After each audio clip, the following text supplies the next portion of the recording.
the way I feel like I need this after watching that movie because, whew, oh man.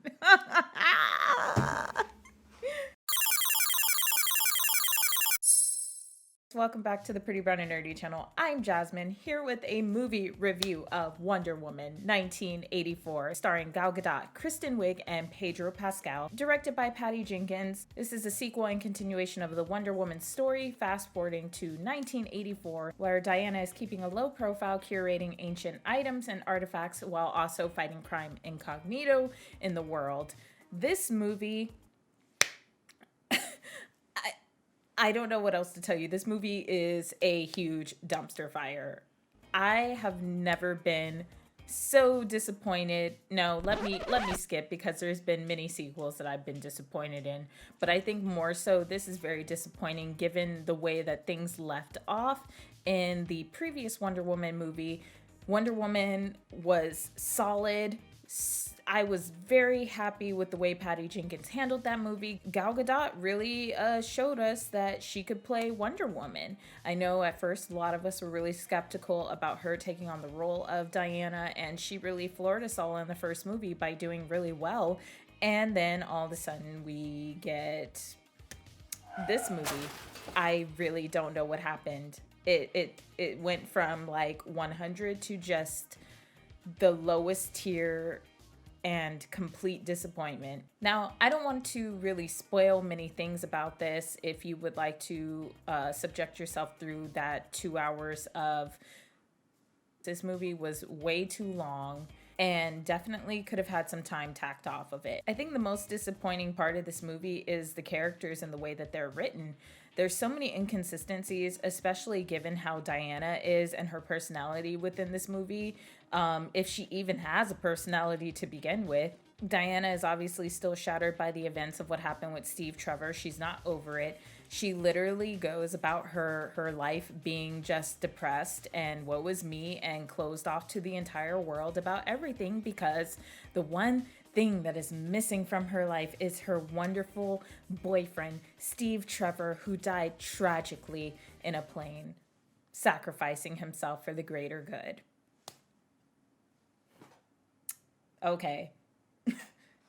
Honestly, it's just kind of really insulting to Wonder Woman and everything that Diana is, for them to really just kind of deteriorate her and dim her down as, you know, a woman who is just, you know, tied up between her sorrow and how she's feeling about losing essentially the love of her life. Diana is so closed off and so cold in this movie. Everything that is not her personality. I mean, she's Wonder Woman, for goodness sakes. Like, in the first movie, she even states that men are not necessary for pleasure.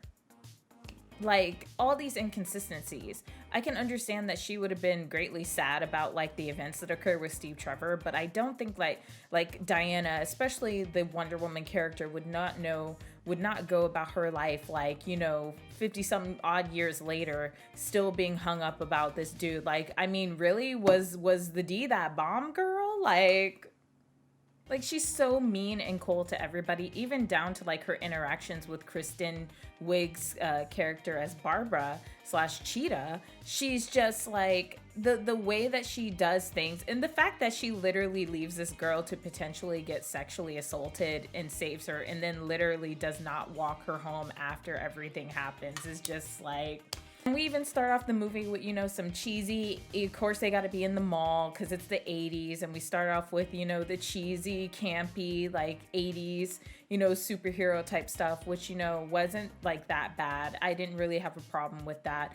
Honestly, the best part of this movie was also the scene with the Amazonians, with the Amazonian Olympics that they were doing, which literally had no tie-in to the movie and anything that happened in the movie whatsoever, but it was still an enjoyable scene. Why it was there, we don't know. I guess they just had to have a scene in Themyscira just to be like, oh, here we showed the Amazonians, but it doesn't tie into anything that's happening within the story. Pedro Pascal's character, he is the villain in the story, a man who has a failing company, nothing going for him. He's kind of like an absentee father, and he comes across, of course, this ancient stone or gem that can basically fulfill and grant wishes, and basically uses and abuses that power throughout the movie. I honestly didn't really have too many problems with Pedro Pascal's performance. I mean, you can tell he was having a lot of fun with the character being a bad guy. Honestly, truly for me, because I've seen him in The Mandalorian so much, I could not get out of my head Din Djarin from The Mandalorian every time he was on screen. And I hate that I'm like kind of associating with him with that character going forward, but I kind of did the same thing when he was Oberyn Martell in Game of Thrones. But yeah, he was an okay villain. His performance, he did what he needed to do, obviously was having a good time. But I feel like at the end of the day, this movie was basically just trying to tell us capitalism is bad and we shouldn't aspire to everything, which is, capitalism is bad. But I think like that was mainly just the point of the whole movie, is just like capitalism is bad and you can't have more and wish for more. Just be happy with what you have, which is what we could have gained basically without this movie. Kristen Wiig as Cheetah, biggest disappointment for me. I think that was one of the things that we were really looking forward to, was the dynamic between Diana and Cheetah.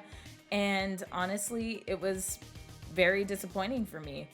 I just felt no connection to Barbara Cheetah as a whole. I really don't think Kristen Wiig did a good job with the character at all. The way that DC continues this awkward thing where they just make like characters in these movies that go from being good people to villains, they always make them like very nerdy, awkward, and obsessive over the main character until they just like snap and go insane. This seems like a consistent trope within DC movies, and I'm honestly kind of just over it, and I'm sure like a lot of us are really just over it. I could do without it. I don't understand why this was needed. It's like, oh, she's nerdy and quirky and awkward, and then the nerdy, quirky, awkward character with actual like good-looking body underneath big bulky clothes becomes, this sexy and alluring villain by the end of the movie. Can we please end that trope? I honestly can do without it. The fact that this movie has so many cringe-worthy scenes, literally the way Steve Trevor did not need to come back for this movie. Of course, Chris Pine is glorious to look at, but the way that we did not need him to come back for this movie, he is honestly, truly just there to serve as, the comedic value of this kind of fish out of water, guy who's like, suddenly taken into the 80s and he has no idea what's going on. And what are trains? Because obviously they didn't have trains in the 40s. What is fireworks, even though fireworks were already invented by then? Like he just has no idea what's going on in the world, and he's just so confused by all the new high-tech things in the 80s, and he's in a completely different era other than his own, and it's so hilarious, guys. He thinks a trash can is art, and he thinks fanny packs are cool. Oh my god. And is nobody literally going to point out the fact that literally he came back in the form of somebody else's body? So pretty much, does that mean that Diana like sexually assaulted someone because they involuntarily, had intercourse with her?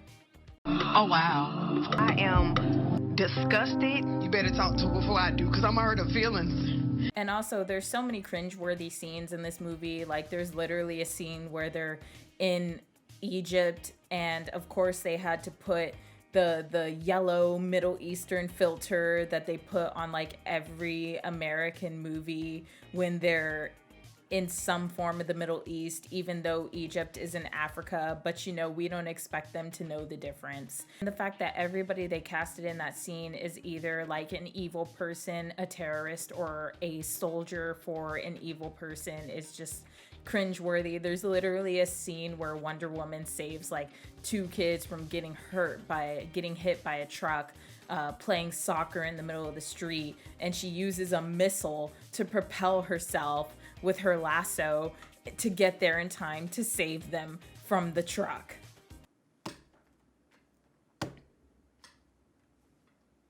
I don't know.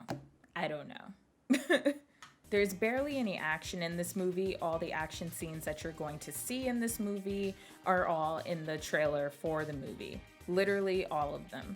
Every action sequence that you've seen in the trailers is basically what is in the movie. A lot of the time, people spend time in this movie talking about nothing. It's very slow.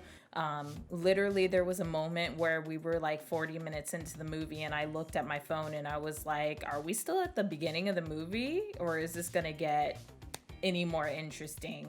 I don't know. The big finale of Cheetah and Diana fighting is the CGI is equivalent to being just as choppy as the final CGI sequence in Black Panther. I feel like DC was like, oh, you see what they did in Black Panther with them fighting against each other? We gotta have that in Wonder Woman. And it's like, no, that was the worst thing about Black Panther that we did not need was the end fight scene. So you do not want to take inspiration from that.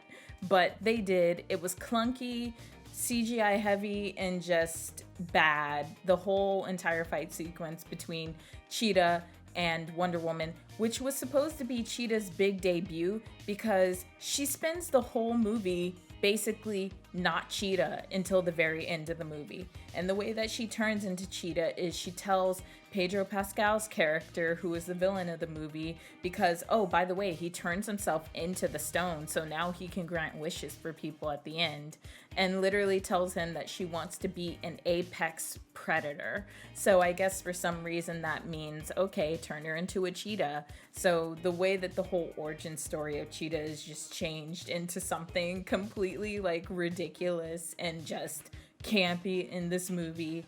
And I think that's like the reason why some people will like this movie is because of how campy it is. They consider that to be fun. You know, I'm not saying that movies can't have campy moments, but consistency is also key and good writing is key. And when it lacks both of the two, the campiness just kind of falls flat and it's just bad. And this is exactly what this movie is bad.